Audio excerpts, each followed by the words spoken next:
départ, une F40, c'est cela.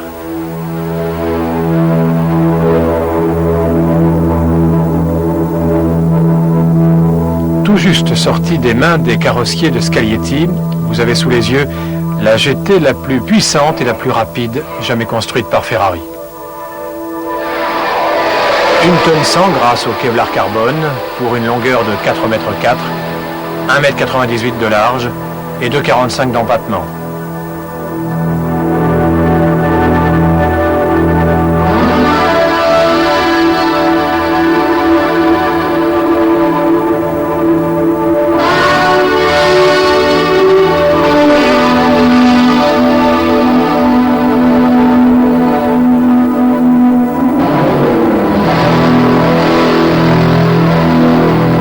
Au départ de la chaîne d'assemblage, la coque est montée sur chariot, ce qui fait qu'elle va suivre de façon chronologique les 5 grands postes de travail.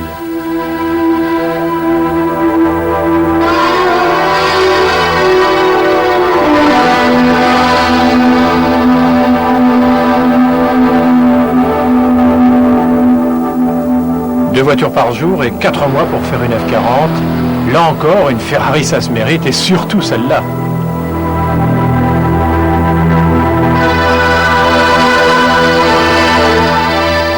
Cylindres en V, inclinés à 90 degrés pour 2,9 litres de cylindrée et suralimentation assurée par 2 turbos japonais refroidis par eau avec échangeur de chaleur. Pression de suralimentation 1 bar 1 et poussée perceptible à 3000 tours, soit presque à mi-régime, puisque la F40 lâche ses 478 chevaux à 7000 tours avec un couple maxi de 58 mètres kg 8 à 4000 tours minute. Ce mélange explosif, 32 soupapes, 4 Abracam, embrayage double disque et bien entendu boîte 5 traditionnelle ou à crabot pour les ferraristes purs et durs. Enfin, précision presque inutile, le 8 cylindres est en position centrale arrière longitudinale, mais ça n'a rien d'étonnant quand on connaît la technique Ferrari propre à ce type de voiture. Disque ventilé, perforé et surdimensionné, 33 cm, monté sur suspension à roues indépendantes.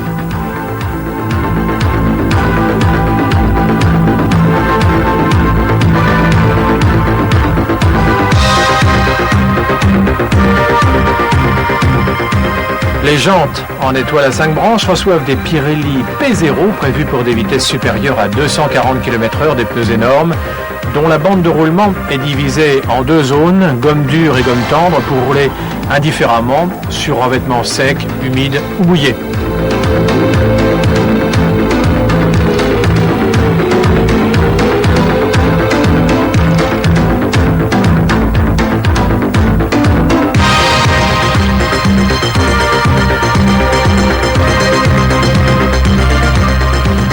La F40 est une voiture de course, ce qui fait qu'elle est faite au plus simple, au plus pratique pour conduire très vite. À part l'air conditionné indispensable dans l'habitacle, vous pouvez toujours chercher le moindre accessoire.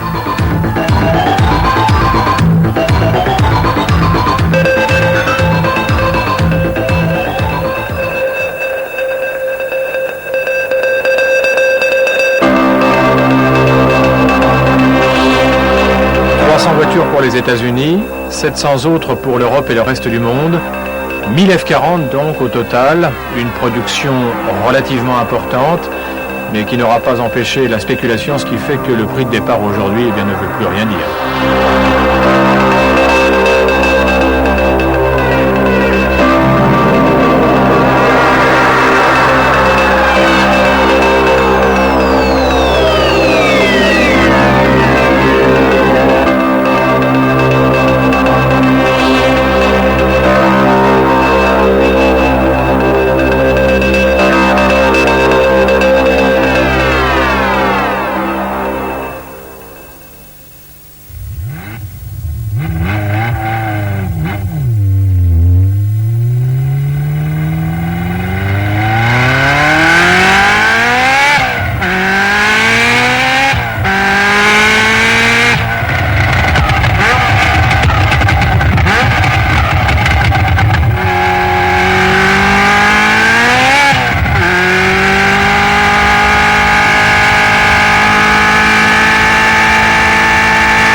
Les stylistes de Pininfarina se sont dit que ce serait dommage de cacher un V8 comme celui-là. Alors ils ont fait ce capot en Lexan, un matériau léger, transparent et qui a surtout la propriété de ne pas jaunir et de ne pas fondre sous la chaleur dégagée par le monstre.